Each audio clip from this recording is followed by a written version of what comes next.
Ko'zga dori tomizgandan keyin ko'z ko'r bo'lib qolishi mumkinmi? Mumkin. Shunaqa bemorlar bor. Ko'zga noto'g'ri dori tomizib, ko'z ko'rmay qolgan holatlarini biz kuzatib boramiz.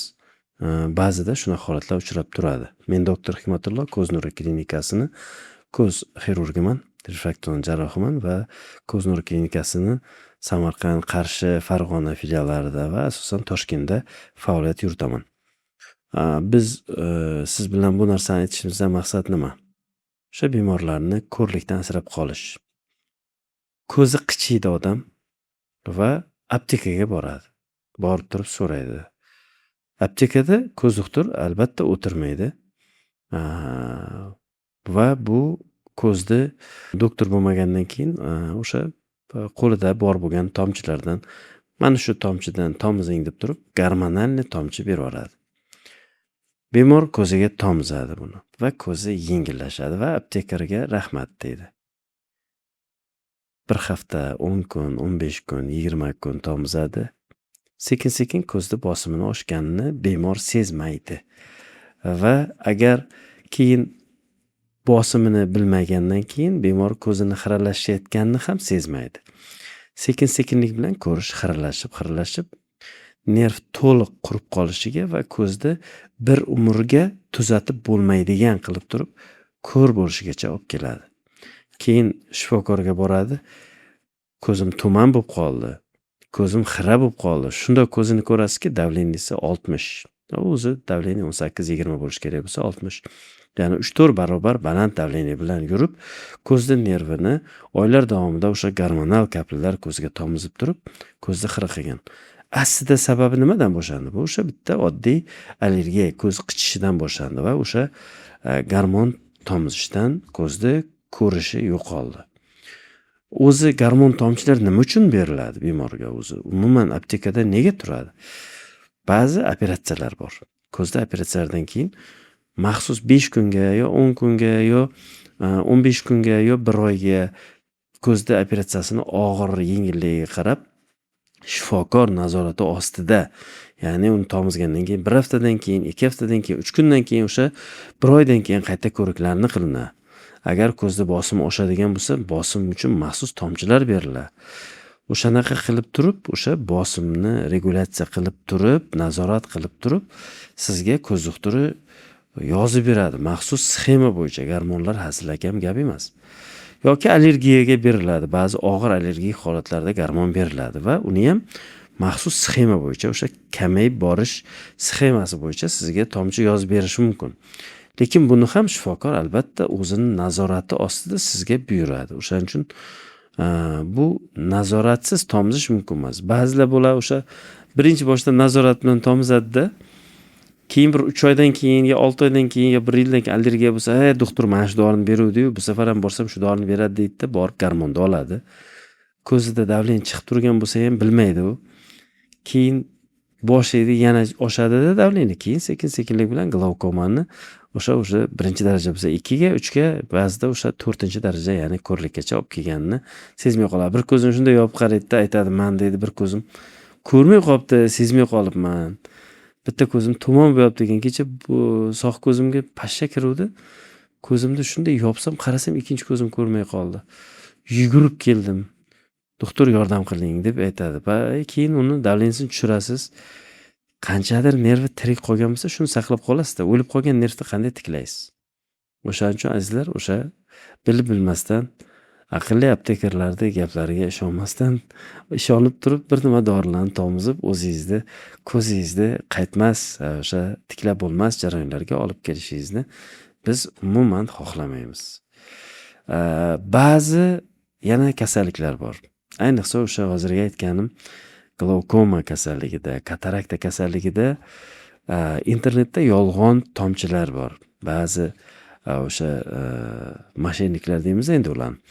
O'sha tavsiya qilib turman, bu dorini tomsangiz glaukomani tuzatib yuborasiz, men buni tomsangiz kataraktadan xalos bo'lasiz deb turib, maxsus o'sha ko'zga xavfsiz bo'lgan tomchilarni buyuradi. Xavfsiz bo'lgan, ziyon qilmaydigan tomchilar ko'pchilik. Ichadigan dorilar ham bir dori emas endi bu, matoq deymiz-da endi bu. Biodobavkalar deymizmi endi. O'shanaqalarni beradi. ko'zga ziyon qilmaydi. Lekin nimadan ziyon qiladi bilasizmi? Glaukomani maxsus tomchilari bor. Davleniy norma ushlab turadigan. O'shani qo'yolmaydida doktor buyurgan uni. Ko'zingizda davleniyga mana shu dorini muntazam qo'yib yuring. Ovqat yemasangiz ham shuni tomizing deb. U tomizadi, nima uchun tomizadi? Bu ko'z davleniyasini ushlab turish uchun. Ko'rish yaxshilamaydi u. Shunda qildiki, 1 yil qildi, ko'rish o'zgarmaydi. Ko'rish o'zgarmasligi uchun, ko'rish tushmasligi uchun bergan. Lekin ba'zida bemor aytadi, "Men ko'rishim baribir o'zgarmayapti-ku" deydi-da, uni to'xtatib, internetdagi o'sha matohni oladi-da, tomizadi. 1 oy, 2 oy tomizgandan keyin ko'zda davleniy dori tomizmayapti-yu. To'xtatib qo'ygan u. Ko'zi davleniyasi sekin-sekin oshadi va bemor ko'zi ko'rmay qolgandan keyin keladi. Qo'lida bir balo zo'r oxiri tushunarsiz. Endi men ko'p qiziqmayman bu narsaga. Kaplini tomizgan, internetdan sotib olgan, 1.300.000 so'mga sotib oldim deydi. Tomizib ko'zimda deydi, mana shunaqa holatga keldi dedi. Yo katarakta. Ko'zda gavhar almashtirish kerak deb aytganmiz bemorga. Aqllilik qilib internetdan o'sha dorini sotib oladi-da, tomizadi yo ichadi-da, qilish kerak bo'lgan operatsiya vaqtini o'tkazib yuboradi. Uni vaqtida operatsiya bo'lmasa nima bo'ladi? Bu ko'rlikka olib keladi, katarakta ham. Ya'ni gavhar to'g'ri xira bo'lib, yopilib, keyin bu sekin-sekinlik bilan qaytmaydigan jarayonlarga olib keladi. Gavhar cho'kib ketadi, yo gavharda orqasida nerv qurib qoladi, keyin foydasi bo'lmay qoladi. Keyin oldingizga keladi. Mana shu dorini deydi 6 oy qildim, 3 kurs ichdim yo 3 oy qildim. Ko'zimga foyda bermadi va ko'zim butunlay ozgina harakatni ko'rib turardim, endi qop-qora bo'lib qoldi dedi. Ana endi bir ko'zi ko'rmay qoldi bemorni. Bunga sabab o'zi bilmasdan xato qilib turib, kimlardir internetdagi o'sha yolg'on ma'lumotlarni, moshenniklarni gapiga uchib turib, o'sha ko'zning kasalligini, haqiqiy davosini izlamasdan noto'g'ri yo'lga yurdi.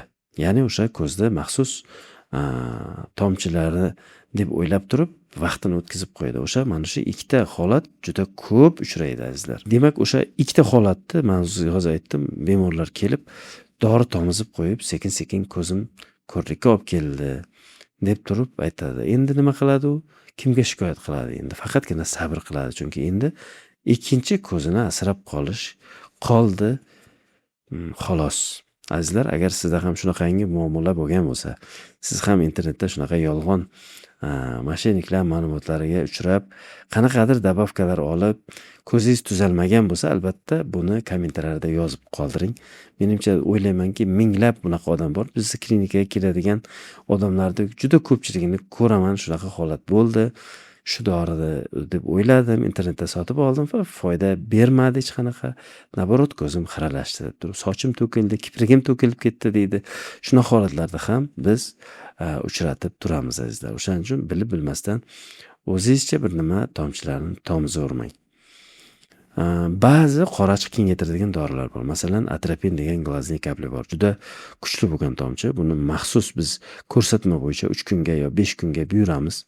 Ba'zida operatsiyadan keyin buyuramiz. O'sha dorini ham bilmasdan tomizib qo'yish ko'zni xiralashiga olib kelishi mumkin. O'sha atropin degan tomchini ham bilib bilmasdan uydagilaringiz tomchisini o'zingiz tomizib qo'ysangiz yo shunaqa holatlar uchrab turgan. Ko'z 20 kunga xira ko'rib qoladi-da endi. Ayniqsa bu glaukoma bo'lgan kasallarga mumkin emas. Faqatgina o'sha gavhar almashtirilmagan bo'lsa, bu dorini aslo qo'yish mumkin bo'lmaydi. Chunki qorachiqni juda kengaytirib yuborib turib, ko'zni bosimini oshishiga olib kelishi mumkin. Faqatgina gavhar almashtirilmagan bo'lsa, ba'zi holatlarda bo'ladi, glaukoma operatsiyasidan keyin beriladi bu dori, u bunga aloqasi yo'q. O'shaning uchun doktor ko'rsatmasiga binoan xulosa shu o'rinda sizga aytamanki, faqatgina ko'z shifokori ruxsati bilangina siz o'zingizning ko'zingizga qanaqadir dorilarni oling. O'zingizcha bir nimalarni tomizib qo'yib, ertaga shunday chiroyli ko'zingizni ko'rishini xiralashiga olib kelmang. Ba'zi holatlarda ko'zni shoh pardasi oppoq bo'lib, ko'zi oppoq bo'lib qolganlarni ko'ramiz. Ya'ni bu ham ko'zni ko'rlikka olib keladigan holati hisoblanadi. Albatta o'sha ko'z shifokori bilan maslahatlashib oling. Har bir ko'z shifokori sizni yaxshi bo'lishingizni xohlaydi tekshiradi, kiyim beradi, dorilarni nazoratga oladi. Qanaqadir sizda muammolar tuzalmayotgan bo'lsangiz, kuchliroq boshqa shifokorlar bilan yanada maslahatlashishga to'g'ri keladi.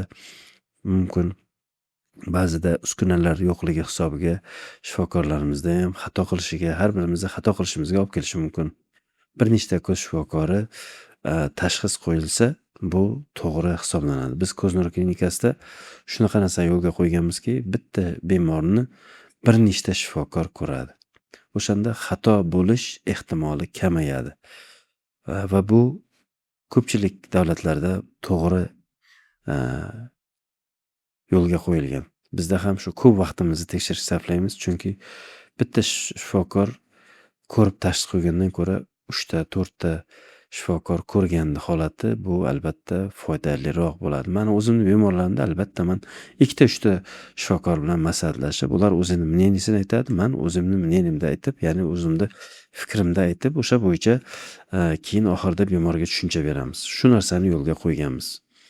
Masalan, Samarqandga borsangiz ham, Qarshiga borsangiz ham, Farg'onaga borsangiz ham mani ko'rigimga kirguncha albatta siz boshqa shifokorlarni ko'rigida ham bo'lasiz. Va shifokorlarimiz sizni ko'zingizni ko'rishadi va mani o'zim ham ko'raman va oxirgi qarorni aytamiz. Ba'zida bir nimalarga qiynalsak, boshqa shifokorlar bilan chiqib maslahatlashamiz. Oldingizda yo siz yo'g'ingizda, ba'zi holatlarda boshqa klinikalarda kuchliroq ustozlarimiz bo'lsa, ularga jo'natamiz. Sizda o'sha xatolikni kamaytirish va to'g'ri tashxis qo'yishga. Bundan biz hech qanaqa uyalmaymiz, chunki sizni ko'zingizga foydali bo'lgan tashxisni qo'yish bu sizga faqatgina sizni ko'zingizni holatini yaxshilash uchungina bu kerak deb hisoblaymiz, azizlar. Va o'qishda davom etamiz, chunki ko'z kasalliklarini yildan yilga davolash holatlari mukammallashmoqda, operatsiyalar kuchaymoqda. Mana hozirgi holatda Vizumax 800 apparati keldi Toshkent shahriga birinchi bo'lib. Ko'z nuri klinikasiga qo'ydik. Smile Pro Femtolisk operatsiyalarini Vizumax 800 apparatida amalga oshirib, qanchadan qancha bemorlarni ko'rishini yaxshilashga sababchi bo'lyapmiz. Alcon firmasini Legion apparatini qo'ydik. Bu ham yutuq, bu ham o'sha katarakta amaliyoti uchun juda kerak bo'lgan uskuna hisoblanadi. Hozirgi lazerni korreksiyani Mel90 apparatini qo'ydik. Bundan tashqari, demak, lazerni koagulyatsiya, lazerni distiziya qiladigan Germaniyani maxsus apparatlarini qo'ydik va bu o'sha klinikani o'sha faoliyatida o'sha sizni ko'zingizni davolashni to'g'ri yo'lga qo'yish uchun rahbariyatimiz tomonidan sizga qilingan bu harakatlar hisoblanadi. Sizda ham ko'zda shunaqa muammolar bo'lsa, albatta kommentariylarda qoldiring va savollaringiz bo'lsa albatta yozib qoldiring. Biz savollaringizga javob berishga harakat qilamiz. Ko'z nuri klinikasi, doktor Hikmatullo. Sog' bo'ling, salomat bo'ling.